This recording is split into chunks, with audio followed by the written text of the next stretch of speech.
Picture this. Burt Reynolds picks up the phone. He's calling Pontiac's head office, and he feels a little embarrassed about it, like a man asking after a promise nobody's supposed to bring up first. The man on the other end tells him something that ends, in one sentence, the sweetest deal of Reynolds' entire career. That was the old president's lifetime. He's dead now. I don't like your movies. That's it. That's the whole story right there. But to understand how a Hollywood legend ended up on the losing end of a car company's word, you have to go back to a black and gold Trans Am, a stuntman with a legal pad, and a movie absolutely nobody thought would work. By the end of this video, you'll know exactly how Burt Reynolds went from getting a brand new muscle car handed to him every single year for what he was promised would be the rest of his life, to being cut off with a loophole nobody saw coming. And here's the detail that makes this one so strange. The man who ended the deal wasn't technically lying. He just found a crack in the promise that nobody had bothered to seal shut. This is 1977, at the height of Burt Reynolds' career, and the car at the center of it all is the Pontiac Trans Am, the same one that turned Smokey and the Bandit into one of the biggest movies of the decade. Before any of this happened, before the free cars, before the phone call,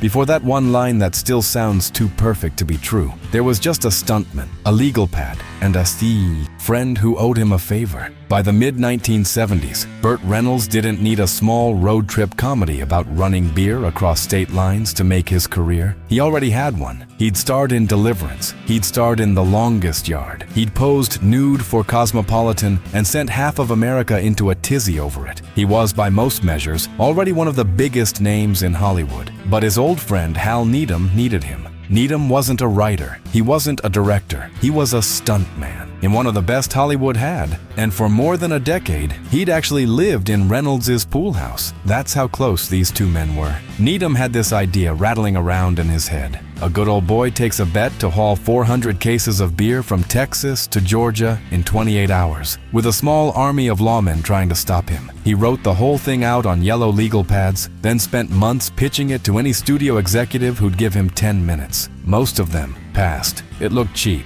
It looked like a stuntman's vanity project. Reynolds said yes anyway. That one favor between two friends is the reason this entire story exists. Now, a movie like this needs a hero car, and Needham and Reynolds landed on a Pontiac Firebird Trans Am after spotting one in a magazine ad. There was just one problem. Pontiac wasn't interested. On paper, this was a low-budget comedy, directed by a stuntman who'd never directed anything, starring a leading man who, respected as he was, wasn't exactly Charlton Heston in the eyes of a boardroom. Pontiac eventually agreed to loan some cars for filming anyway, almost certainly assuming nobody outside a drive-in theater would ever see them. Can you imagine turning down a shot at automotive immortality because you didn't think a beer-run comedy would go anywhere? Smokey and the Bandit came out in the summer of 1977, and it did a lot more than go anywhere. It became one of the biggest hits of the entire decade, beaten at the box office that year only by a little film called Star Wars. Sally Field played the runaway bride riding shotgun. Jackie Gleason played the bumbling Texas sheriff chasing them the whole way. Jerry Reed drove the beer truck and wrote the theme song. And right alongside Reynolds, in every single scene that mattered, was that black Trans Am with the gold screaming chicken splashed across the hood. The car paid a price for its stardom. Pontiac had supplied several Trans Ams for the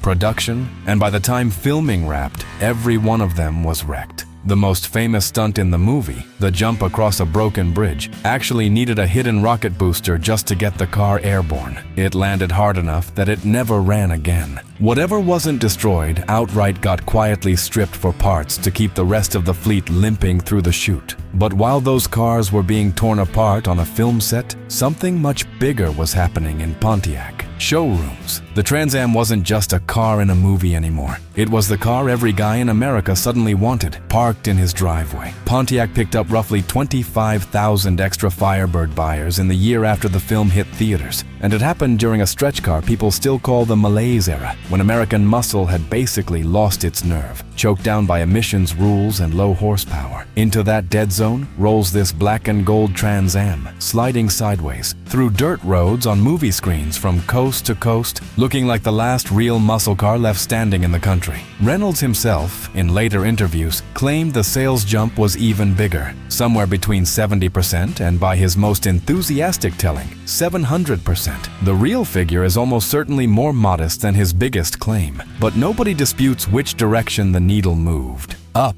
Fast. And that's when the president of Pontiac decided it was time to personally thank the man who just saved his division's reputation. The way Reynolds told it years later, the call came out of nowhere, straight from the top of the company. The message was simple. Because of what he'd done for Pontiac, he was going to get a brand new Trans Am delivered to his door every single year for the rest of his life. Sit with that for a second. Not a one-time thank you, not a discount on his next car, a standing promise from the head of an automaker that as long as Burt Reynolds was breathing, a new Trans Am would show up on his doorstep once a year, free of charge, no questions asked, and for a while, that's exactly what happened. The first car went straight to his sister. The second one went to his stepbrother. He admitted later he couldn't even remember what became of the third. That's how ordinary this had become for him, but he kept the fourth for himself. And by most accounts, this arrangement ran for about 5 years. 5 brand new Trans Ams, one after another, because a man in a suit in Detroit had decided Burt Reynolds deserved it. Imagine getting so used to a free muscle car showing up every year that you start handing them out to relatives like birthday gifts. For those 5 years, Reynolds wasn't just the face of the Trans Am on movie posters. He was living, in a very literal way, the exact fantasy the movie had sold to everyone who watched it. The car that rescued Pontiac's image kept rolling up to his house, year after year, precisely as promised. But here's the thing about a promise like that. It only lasts as long as the man who made it stays in the building, and nobody had thought to write down what happens if he doesn't. One year, the Trans Am simply didn't show up.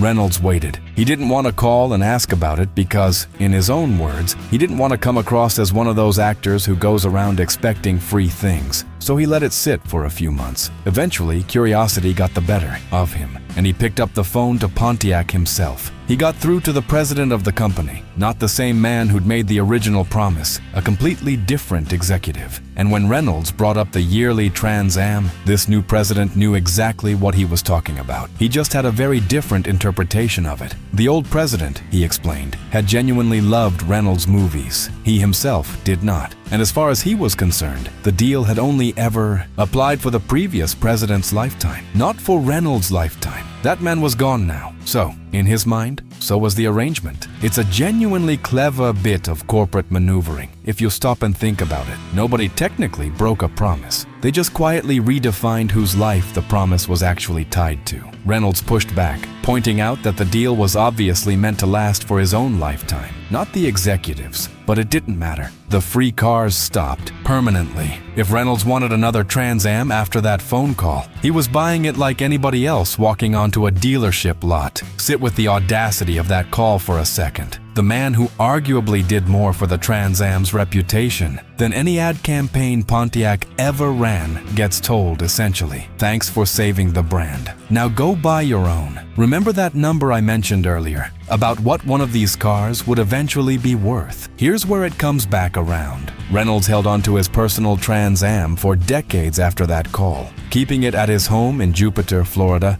barely driving it. As his health began failing in his final years, he started selling off pieces of his collection, beginning around 2014. And once his name was attached to a Trans Am crossing an auction block, the numbers stopped looking anything like what he'd once received for free. Cars connected to Reynolds and Smokey and the Bandit have sold for well over $300,000 at auction, some climbing close to $500,000. One of them, when it finally went under the hammer, still had the scuff marks from Reynolds' boots worn into the pedals. Nobody had bothered to clean them off in decades. The very cars Pontiac once handed out as a thank you gift became some of the most valuable Trans Ams on Earth. Once collectors understood exactly whose hands they'd passed through, Reynolds never saw most of that money. By the time those record prices were being paid, several of the sales happened after he'd already passed away in September of 2018 at 82 years old. He actually outlived Pontiac itself. The brand was shut down by General Motors during its bankruptcy restructuring back in 2009. So here's the full shape of it. Burt Reynolds did a favor for a friend and ended up starring in one of the biggest movies of the decade. That movie turned a fading, underpowered muscle car into a legend. and handed Pontiac the sales boost of a lifetime. In return, the man running the company promised Reynolds a car every year for the rest of his life, and for 5 years, he actually delivered. Then a new man took the job, found a technicality nobody had bothered to close, and ended it with a line that still sounds too perfect to be true. Decades later, the cars that were supposed to be a lifelong thank you ended up worth more money than most people will see in a lifetime of work. Just not for the man who'd earned them. So here's the question I keep coming back to. If you'd been the one on that phone call, would you have pushed harder, or would you have let it go the way Reynolds did? If you like hearing the real stories behind the icons and the cars that made them legendary, stick around. There's plenty more where this came from. If you're watching on a TV, just hit the button on your remote that says subscribe, or say subscribe out loud if your remote has a microphone. And if you want to see how another Hollywood legend's car ended up just as tangled in its own strange story, there's a video linked right on your screen. Go check it out next. Thanks for spending this time with me. I'll see you in the next one.